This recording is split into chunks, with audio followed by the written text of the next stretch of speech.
So let's look at it from Ayuk's perspective. From the Niners' perspective, they're taking a hard line with the player they've feared to be immature for a while. From Ayuk's perspective, they insulted him with an offer that's way below market value. $26 million a year. I mean, number one wide receivers get $30 million a year. If you want to argue that he's not a number one wide receiver, that he's a high level number two, well, Jalen Waddle just got $28 million a year from Miami. So what did Brandon do to get disrespected like that? I know the average American wouldn't think $26 million a year is disrespect, but in his field, which he doesn't get to be in for very long, why does he have to take this slap in the face where Mike McDaniel is over in Miami taking care of Jalen Waddle? Do you think $26 million a year is an insult to Aiyuk? No. I don't think $26 million a year is an insult. There's a lot of ways to skin a cat. If you want to get ranked amongst the best in your field, then you got to be specific about how you want to get there. And that's not here to say that they haven't done it on Brandon's side. But in my opinion, I think there were a lot of different ways to virtue signal towards Brandon Aiyuk being one of the best true receivers in the league, as he called himself, a true X. One thing that you have to realize is that when the rubber meets the road, the production has to meet the money. He's the fourth targeted player on a Super Bowl caliber team. That has to count for something, where half of those numbers got to be the numbers that you produce because you are a great player. But the other half of those numbers, you have to also admit you play with other great players as well, Brandon. That matters. And that counts in the grand scheme of that 1,300 to 1,400 yards that you finally got over after only hitting the 1,000 yards 2 times in your career. It's something that can be looked at as respectable if you were a true X on a team that doesn't have the requisite pieces and talent that we do, but you don't. All right. So that 1,400 a year, you got to look at it with skewed eyes just a little bit because of the fact that he does play in such a curated scheme. So I don't think that the 26 necessarily is something that he was short, that he got shorted with. But I think that there was also other ways to get to it. If he was going to get the 26 million a year, let's start talking about the guaranteed money. We could work on that. That's something that I really thought that's how this deal will get done. They're going to push this deal towards 40 million, possibly mid 40s to $50 million a year. Get Brandon Aiyuk at 26 to $27 million a year, which is only $1 million off the 26 that he feels is so disrespectful. I don't think $1 million would get rid of the disrespect in this scenario, and be able to put Brandon Aiyuk at top 3 guaranteed money a year, but keep his annual average down. And then you kick the can on Debo and see what you could do later. There's many ways to do it while saying, hey, we think you're worth 26. But if you just want 30 a certain way, come on. You got to be able to show me a little bit of diversity. Come on. You got to be more malleable than that. So I don't think 26 was bad, especially if 26 was a starting offer. I think 26 as a start, if 26 is their final offer, I do think it's insulting. Not like hugely insulting, but I do think a little bit. But if that's their starting point and they end up at 28, see, to me, 28 is fair. They should probably compromise right there, because if Jalen Waddle is worth $28 million a year, then I think Brandon Aiyuk is too. You could argue, is Jalen Waddle better than Brandon Aiyuk? I don't think so. No, they're probably in the same tier.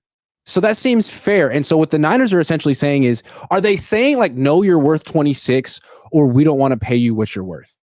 Because either way, it feels like a little bit of a slap in the face. Like, you're not in this tier. I'd rather have Jalen Waddle. Like, I don't really think that's fair. So it's one thing to be honest and be like, look, Brandon, you are worth $28 million a year. We just don't have to pay you that, and we're not going to.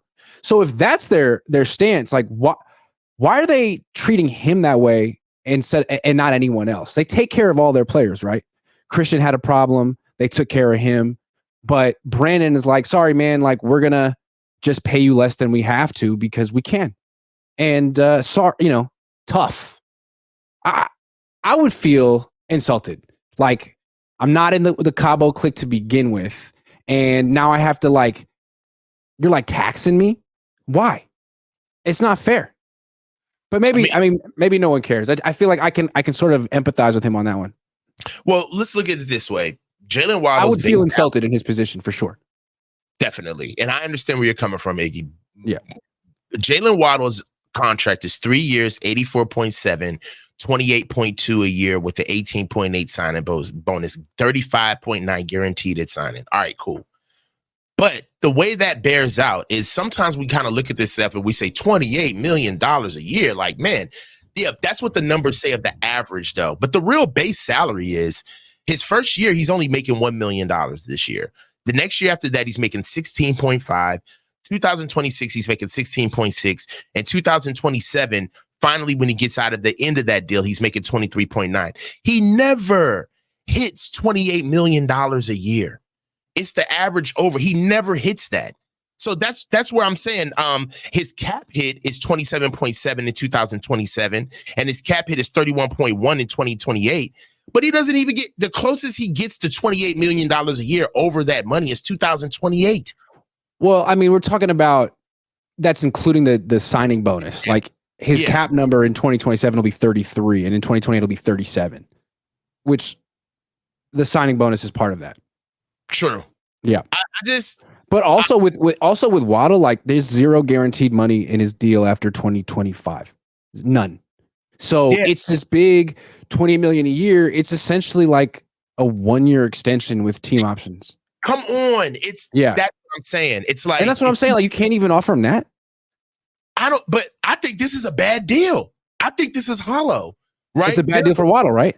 Yeah. So what about what they're offering Aiyuk? I think that Aiyuk's deal is adequate with where he's at, though. They don't have as many guys over at Miami as we do. And Waddle is actually used as the number 2 guy. All right, let's go ahead and put it out there. Who are the number 2 options on this offense?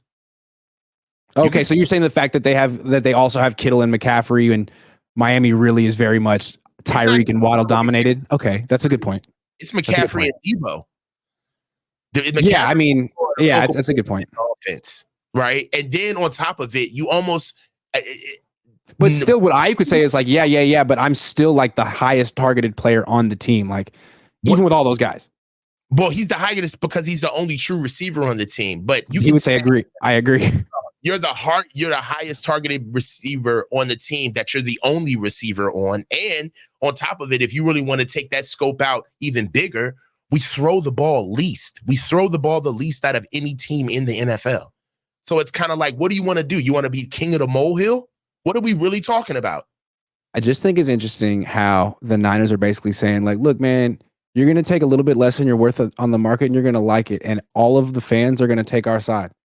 But if they did that with Brock next year, he wouldn't necessarily have to make a TikTok video about it. I feel like Brock would have a lot of support. Like, hey, wait a second, man.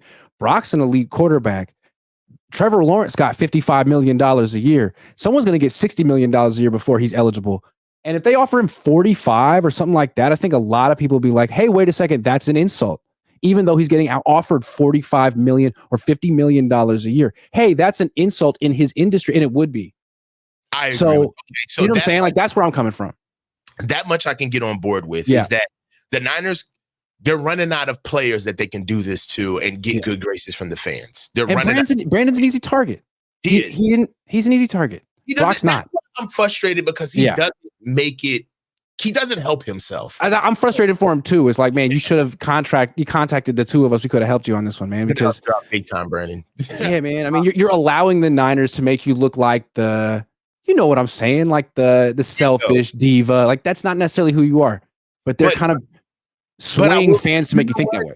Yeah. Brock is gonna be the child that reveals the original sin. He's going to be able to be we're going to talk about this, but there's situations where him and Kyle, that's going to be different. And I think that the Niners, this is pretty much their last contract with one of their high marquee players where they get the posture and move as if they're not the problem, because I don't think this is going to fly with Brock. They can't do this with Brock. Because theoretically, again, they could do the same exact thing, right? Hey, Brock, here's a very generous offer of $45 million a year. What are you talking about? The last guy just got $60 million a year. Yeah, well, we don't technically have to pay you that because we could force you to play out the final year of your rookie deal, then tag you twice. And in that case, you'd be getting like $35 million a year. So we have all the leverage. Screw you. What are you going to do about it? Like, that's kind of been their attitude with Aiyuk. They will never do that with Brock. But I think Brock is the only player that can come in and at the negotiation table can say, fuck the numbers. I am the numbers. You tell me another quarterback that's done what I've done since I've been here, and I'll sit back, I'll chill. But for all of the trappings and tricks and for all of the things that you've done with this genius that you guys have at head coach. I'm the only one that's given him the most success that he's seen. Nobody, not even Nick Bosa, could go into negotiations and talk like that. Nobody. Who can do you like me? Nobody. And who can tell you I need money?